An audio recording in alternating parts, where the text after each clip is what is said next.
Hello, my name is Andre Ward, and I'm the Associate Vice President of Policy at the David Rothenberg Center for Public Policy at the Fortune Society. Welcome to Both Sides of the Bars, a discussion-driven show that examines the criminal legal system from various intersections and various perspectives, including people that are most impacted by the criminal legal system. We discuss vital and important and critical questions about how the criminal legal system works, its intersections with social justice, and we highlight the efforts of those who seek to make improvements for those who are affected by the criminal legal system. We ask you to join the Fortune Society by going to our website, www.fortunesociety.org, or going to Facebook and joining us at Fortune Society. Today's show is entitled Five Ways to Improve Public Safety Without Over-Policing and Mass Incarceration. We found in our research that with 2023 marking 50 years of mass incarceration in the United States, the prison population has expanded by 500% since 1973. And there is a clear need to reimagine the country's public safety infrastructure, according to a new report by the Sentencing Project, which advocates for effective and humane responses to crime. And the report described 5 social interventions that research shows are more effective at reducing crime and improving public safety, more cost-effective and more equitable than punitive responses that rely on over-policing and mass incarceration. Today's guest is Liz Komar, and the report's author and the Sentencing Reform Counsel at the Sentencing Project. And this country has a powerful opportunity to expand on programs that improve safety while scaling back incarceration, says Liz. And so Liz is a Sentencing Reform Counsel at the Sentencing Project. She advocates for an end to extreme sentencing in the state and federal criminal legal systems as part of the Sentencing Project's campaign to end life imprisonment, including by leading federal advocacy efforts. And prior to joining the Sentencing Project, she was the director of strategic initiatives at Fair and Just Prosecution, an organization dedicated to reforming prosecutorial practices and culture. And she also served as an assistant district attorney in Brooklyn, New York, and as an attorney advisor in the U.S. Department of Justice Executive Office of Immigration Review. Liz, thank you so much for joining us here at Both Sides of the Bars. Really appreciate you coming on this show, doing some incredibly important work. And we want to acknowledge that and certainly explore that on this show today. How are you feeling? I'm good. Thank you so much for having me. It's always a privilege to be here. Absolutely. And so Liz, going right into it, could you describe your latest report, where it's a seminal work, but describe your latest report, Safety Beyond Sentencing, and what the Sentencing Project's goals were in writing it? Sure. So we often meet with policymakers to talk about how extreme sentences don't make us safer. If people are worried about crime, they're worried about violence in their communities, the answer isn't to double down on failed approaches, sentencing more people to life without parole, imposing more 20-plus year sentences. And then that leads to a question of, well, if that's not the answer to make us safer, what is? And so this brief, along with my co-author, Nicole Porter, begins to answer that question. And it's really just a brief introduction to the wealth of work and research and interventions out there, that there are so many studies, so many implementation guides and projects, many run by people who are formerly incarcerated themselves or who have loved ones behind bars, that are already creating the kind of change in communities that we need to see on a larger scale. So the goal of this report was just to answer that a fundamental question of what can we begin to think about instead for people who are new to this conversation, and also to lift up the wonderful work already underway, because the people who are really experts on how to make us safer without mass incarceration are the people in the streets doing the work every day. And oftentimes that's folks who've been to prison themselves and are coming back and working in violence prevention and similar projects like that. And, again, looking at this and having reviewed this seminal work, when we think about this work, Liz, what came out of it were a series of recommendations, 5 to be more specific. So, could you walk us through those recommendations, because they're significant as it relates to this report that you all have put out? Sure, thank you. So First, I want to say that the research around many of these interventions is still new and evolving. So our recommendations highlight areas with potential. They highlight programs that we should investigate in more, that we should fund more, because we're still figuring out the answers to how to create safety without more punishment. And so we looked at the field of interventions that are out there and tried to put them into 5 categories. And the first of which is implementing community safety solutions. So these are community-based interventions that aren't run by the police, such as violence interruption programs, changes to the built environment, things like better street lighting, that we know from initial research are a promising approach to decreasing violence without increasing incarceration. The second kind of group of recommendations are around transforming crisis response. And so if people in the community are having some sort of mental health crisis or they're experiencing an overdose, it's important to shift responses away from the police to trained community-based responders. And that has the potential to not only reduce police shootings, but also improve safety and decrease incarceration. The third category is reducing unnecessary justice system involvement. We criminalize a lot of stuff we don't need to criminalize. And the answer there isn't always to divert people. It can just be to stop criminalizing things. And so we suggest ending unnecessary police contact and court involvement, and instead diverting some offenses, but maybe just not touching other things, such as loitering or other things that we call crimes that are really about the offense of being poor in public. And there's promising research that shows that sometimes the answer is just for the court system to not get involved at all. Fourth, we suggest ending the drug war. I think a lot of your watchers will already understand why that's important, that criminalizing people who use drugs hasn't worked, and we need public health solutions. And then finally, we suggest strengthening opportunities for youth. Because programs like summer employment opportunities or training youth in effective decision-making skills are really promising means of reducing their contact with the criminal legal system. Yeah, and obviously these recommendations seem to have been well thought out and certainly are likely to be implementable. And so in thinking about that, Liz, right, again, the report highlights promising interventions, right, for improving public safety that already exist, right? So if we know that these programs have the potential to improve public safety, I guess the question then is, Liz, why aren't they more widespread? I think almost everyone who's ever worked in a diversion program or in some sort of crime prevention program knows this answer, and it's that non-carceral reforms are held to a different standard than the status quo. When lawmakers reauthorize the budget of the police, when they decide to put more funding into the correctional system, they don't do that while simultaneously looking at whether those are effective at reducing crime. We tend to hold diversion programs or crime prevention programs to a tougher standard. We want results right away.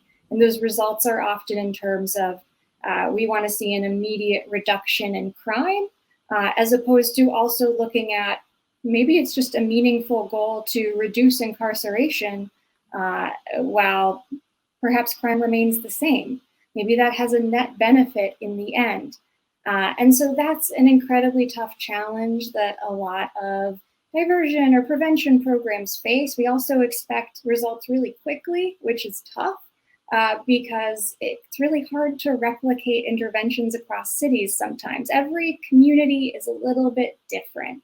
And so sometimes that means it takes programs a couple years to figure out how to be optimal, to have the great outcomes that another site in a different city had. And we don't hold police to that same standard. And so that, combined with our tendency to throw up our hands and say, well, there's just not money for these reforms, means that we often don't take things to scale that we have a lot of evidence work or have the potential to. And as you're talking about, Liz, right, from state to state, from community to community, from jurisdiction to jurisdiction, right, it varies, right, in terms of the responses to these implementable interventions. And what do you think could be ways in which different states could amplify right, the need for these interventions in some way, right, as a loose kind of question, right? What do you think some of the things that people can do, right, to kind of get Sure. their communities, their jurisdictions, uh, and other places, right, to support this?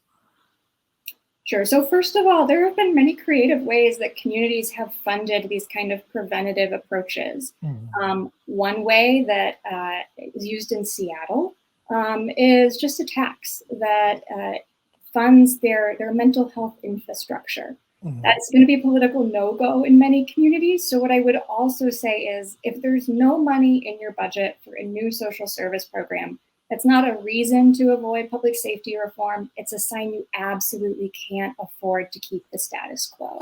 Mhm. Because when we don't invest in a humane social safety net, the prisons and emergency rooms act as one by default, and they're so much more expensive. So, just to give an example of what that looks like in reality, let's say someone has a serious mental health crisis. There's no kind of non police responder program where a social worker comes to their aid, and instead the police are called. That's a situation we all know is risky. And they have Mhm. one tool, which is often arrest someone, or at best, they may also drop someone off at the ER. And both of those are really expensive. Both come with a lot of time and paperwork for the officer. The routine process of taking someone to an emergency room can involve a dozen hours of overtime. And that's one or two or more officers off the street not doing what taxpayers generally expect them to do. And then once that person sees a doctor, what happens? Maybe a costly psych hold and then no long-term support.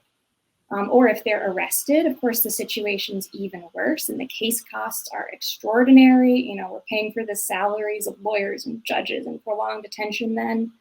And what if instead that community just had non-police responders and a 24-hour crisis center, a place where people can go to de-escalate the crisis, connect to care? What if the hospital and the local court system work together to identify the most costly folks who are continuously cycling through both of those doors and prioritized affirmative outreach to them? Those are real examples of ways that jurisdictions like Miami or Bexar County have funded their mental health reforms.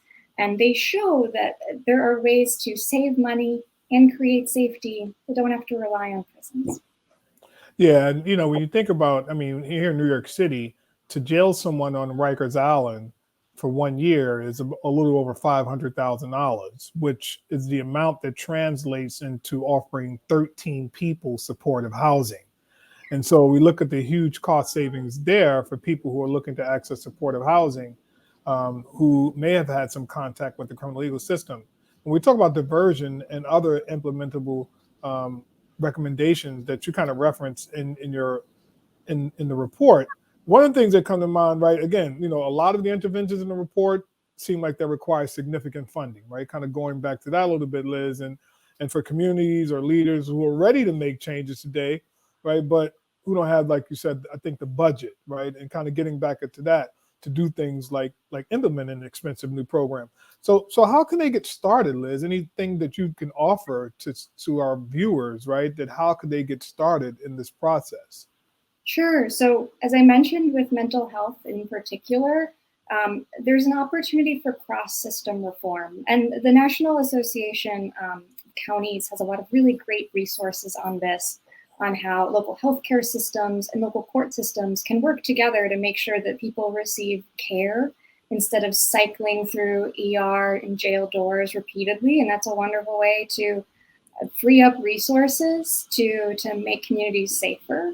And then in the realm of violence, homicide comes with so many incalculable costs. So does any kind of serious violence. It's the loss of a human being, a family member, father, child, a lifetime of grief for survivors.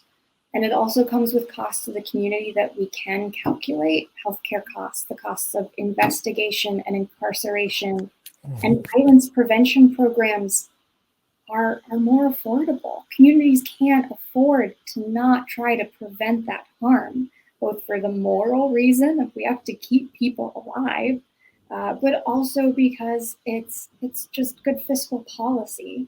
And so I encourage folks to consider both those opportunities for cross-system collaboration and also kind of stemming the bleeding when it comes to violence and prioritizing prevention there, because if you save one life, you've done something incredibly important. You've saved the world for that person, but you've also saved a lot of resources, and that's a meaningful way to help fund these programs.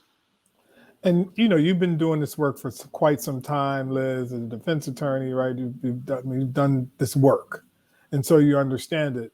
And how significant is this in your experience, right, to public safety, right? You've seen how different administrations may have approached addressing public safety throughout their different tenures.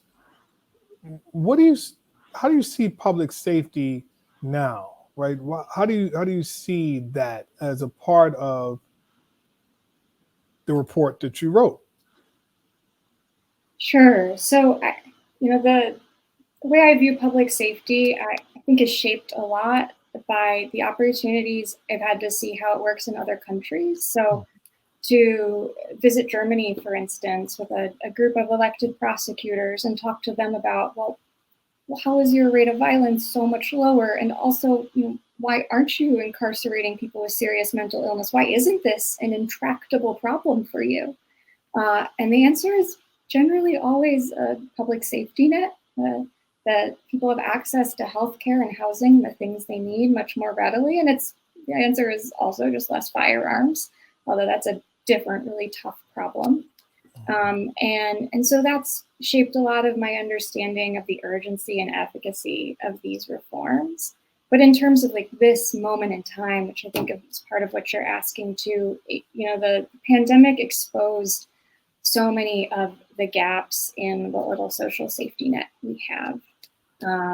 And it interrupted what programs we do have that work. And I think it showed us as a country how vulnerable that means we are on the public safety front. That, in some cities we saw a brief increase in crime that now is thankfully returning to normal, and some that return to normal hasn't happened yet because the community hasn't recovered from the harm and trauma of the pandemic. And then there are still such lingering wounds underneath that are a result of our history of racism.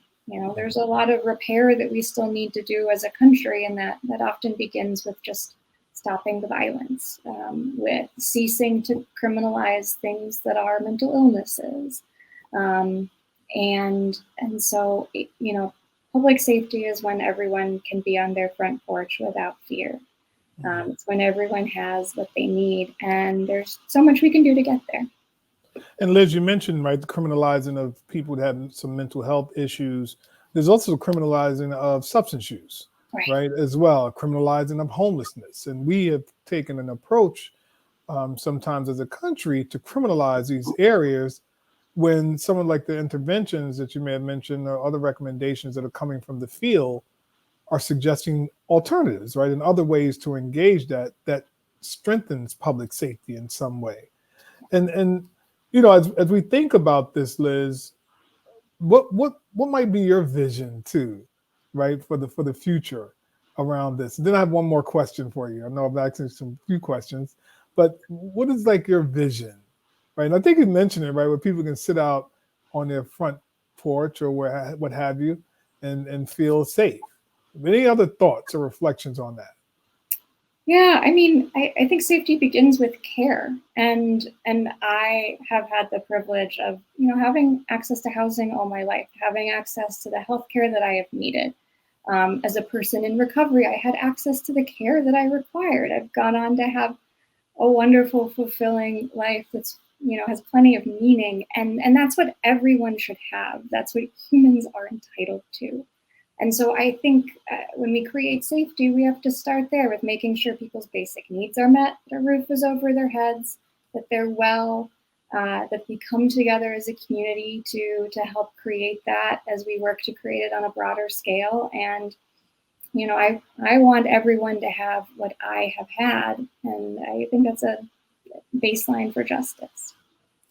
And we're obviously running out of time, which is unfortunate because I'm sure we can talk pretty long on this issue because you deeply care about it, and so do I, and so do we here at the Fortune Society. And, if people want to learn more about how, they can make communities safer without prisons and take action, like what are some good resources that you can offer our viewers? So the book We Keep Us Safe by Zach Norris is a really wonderful introduction to a lot of these programs and recommendations. For New Yorkers, of course, following your work, as well as the Center for Justice Innovation. On the academic side, John Jay put together an incredibly helpful survey of violence prevention approaches for local leaders. Shout out to the National Association of Counties again. But for a general watcher who's just figuring out ways to get involved, there's so much work underway in your community already, whether that's reclaiming a vacant lot as a community garden or advocating for that bulb to be replaced in the streetlight that really needs it. And that all creates safety. So there's so much that everyone can do. There's so much that people are already doing. And there's so many folks who have been doing this work for decades who are closest to the solution. And so it's almost a question of where to start. There's so many options. Absolutely. Liz, in the correct pronunciation of your last name is Komar. Is that correct? Komar, yeah. Komar, right? So Liz Komar, obviously, you won't be a stranger here to us because we would like to certainly have you back on for some updates. Again, Liz Komar is the Sentencing Reform Counsel at the Sentencing Project and co-authored a really important report called 5 Ways to Improve Public Safety Without Over-Policing and Mass Incarceration. We strongly encourage you as a viewer to check it out. We think it's something that will inform you in a way that you can become inspired and empowered, and by extension, inspire and empower other people, right, to take action, right, to support the recommendations that she and the co-author with her had written in the report. And we ask that you continue to look for ways by which to join organizations and coalitions and other groups that do criminal legal system reform and policy related work. And, again, Liz, thank you so much for joining us. We appreciate you for sharing your thoughts and your ideas. And we thank you, the viewers, for joining us as well, for here at both sides of the bars. In the meantime, if you're interested in finding out more about the Fortune Society, you can simply check us out on fortune.org. That's fortunesociety.org to find out more about us. You can also find us on Facebook by typing in fortunesociety.org. My name is Andre Ward, and as always, we thank you for joining us here at Fortune Society, and we ask that you continue to stay on both sides of the bars. Be well.